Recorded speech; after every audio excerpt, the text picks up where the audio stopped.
Richard, no introduction needed. Let's start off with tonight. Have you had a chance to have a glass of wine? Have people been taking selfies with you? I don't know about selfies. I usually miss those and point it the wrong way. No, it's been great to catch up afterwards, and I think the vibe is wholesome, positive, and there's a mood of celebration. I think it was a great night overall, and people, they've felt the emotion and the significance of the first awards of this kind. So a lot of different comments and feedback, and I think the sense I have is that this was a good place to kick it off and maybe a good place to keep it going, but above all we should keep it going because the sport as a whole needs it, and it's been a long time coming. So what do you think this means for the future of paddle sports? Are we sending out a positive message out into the world and encouraging it to grow further?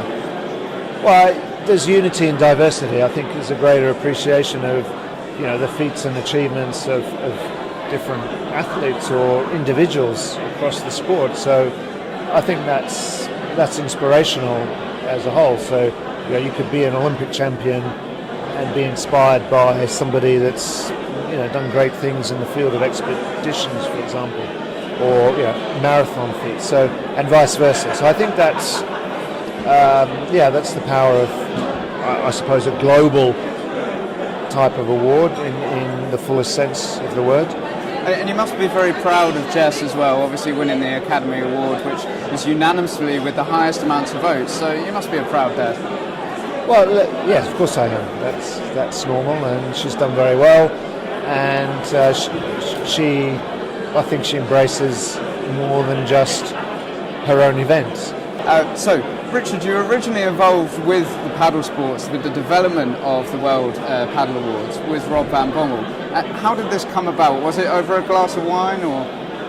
Probably. Well, Rob doesn't drink coffee, but I don't think it was a wine time discussion. I think we brainstormed around it, and I would, I guess, be a sounding board more so than anything else. And Rob's always been quite creative, but I think more importantly he follows through, and so I guess my role was to really encourage him to follow through. That I thought it was a sound idea, and we talked around a few different concepts. But he owns this; it's his piece of work, the concept, and obviously he found a great partner in Augsburg and a local promoter in Karl Heinz Englert to deliver the product in the end. But it's clearly Rob's baby. And where can it go from here? Where can paddle sports continue to grow? I mean, I know the Olympic program with canoe sprint and canoe slalom is under pressure. So how can not only the paddle awards, but how can the sport generally continue to grow?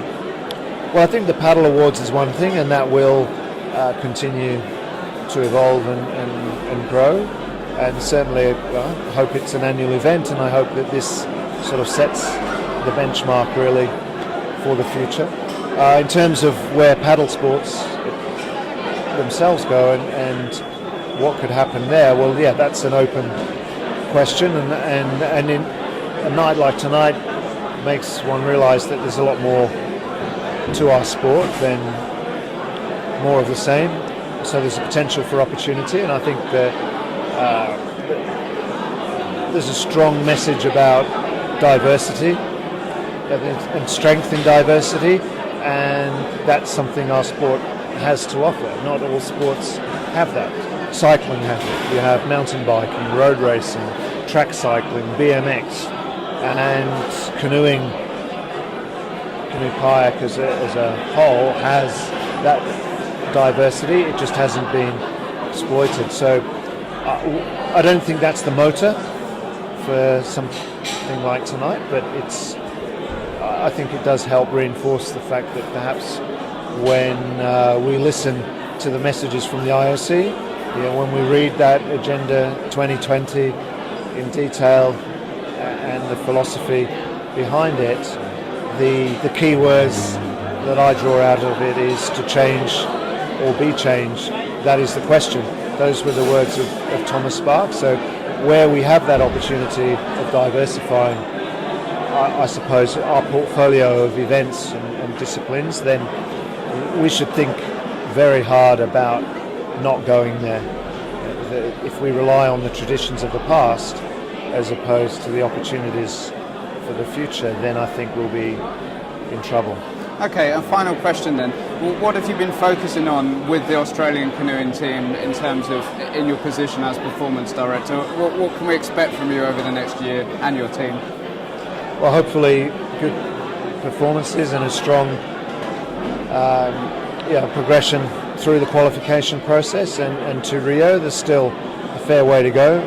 I think for most teams this year is about getting across the line, getting quotas, and then the next thing on athletes' minds themselves is gaining that opportunity to race for their team. But yeah, it's a very tough gig out there and a lot of competition. So we're working hard, where we can. And I think Australian sport has shifted since London. There's been a new approach and definitely some changes and a more targeted approach, more accountability, and certainly a higher sense of expectation around performance. So we're working hard, like all the teams are, towards a good performance. Well, an in-depth analysis of the current situation of paddle sports there. Thanks very much, Richard. Thank you. Thank you. All right, no worries. Yeah,